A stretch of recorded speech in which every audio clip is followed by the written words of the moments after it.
China na Syria da $135 billion invest tawkre.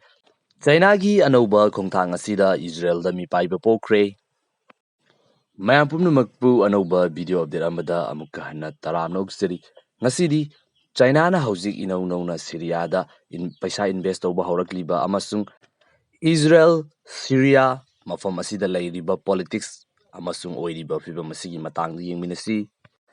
Ihan hanbada Syria amasung Israel hairiba country ani si yumlonaba amaga yanadaba country singni.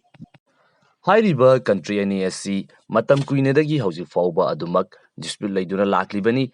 Country amanasu amada lepalaitana attack sathabasu hauzik fauba adumak leptri.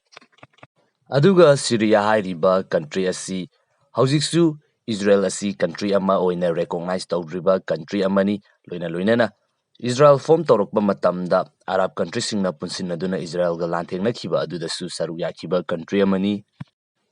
Country ani sigi border oiba jaga amada Israel na capture tawduna laiba mafam khara Israel nasu makoigi jagani aduga Syria nasu makoigi jagani haiduna nakan ani makna hauzik claim tawduna border gi oiba chenabasu adumak lairi.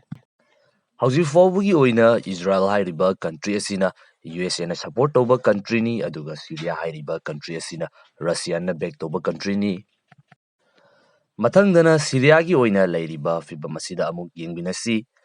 Syria da lepalaitana civil war sing thokre miyoi kaya ama asi ana yaukre yamna nungaitaba tawdok kaya ama thengnakre. Hairiba tawdoksing asigi khwaidagi maru oiba maram amasung masida khwaidagi chawba role lawriba asi USA na support tawba kanglup ama amasung Russia na support tawba kanglup ama anisigi maraktani. Aduga hauzik Syria da government pairiba asi Russia na support tawba kangbu aduni. Syria gi hauzik lairiba government asigi damakta Russia gi maikaidagi lepalaitana political, financial amasung militarily adumak mateng pangduna lakli. Nakal amaromdana hauzik lairiba Syria gi government pairiba kangbu asibu yaningdaba kanglupsing aduda US amasung Israel na mateng pangsinduna sarkar asi inthunabagi damakta yamna kanna honari.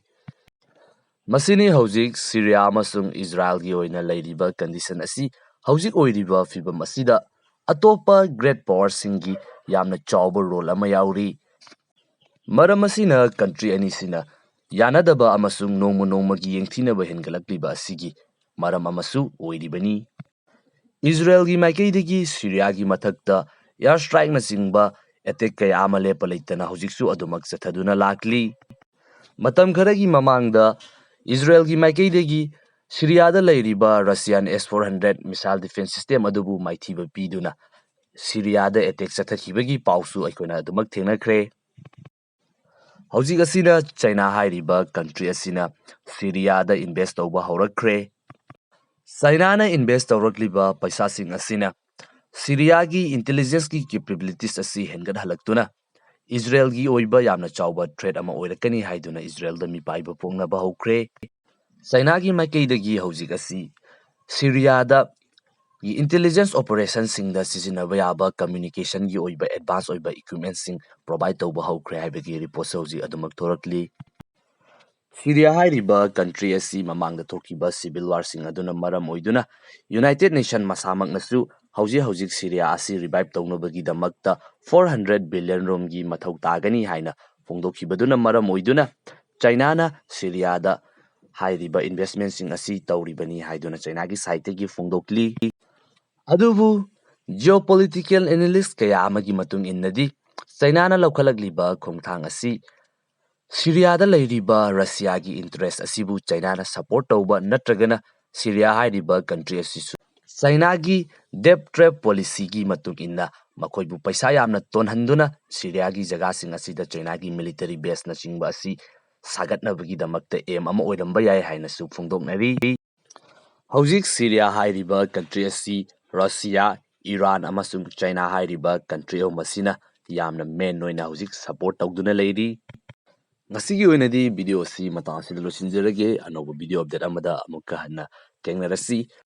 Channel asida content mix tawbagi khudongchadaba kaya ama laibaduna maram oiduna anoba channel ama second channel ama hangjarabani description da link hapcharamge changduna soidana yengbiyu.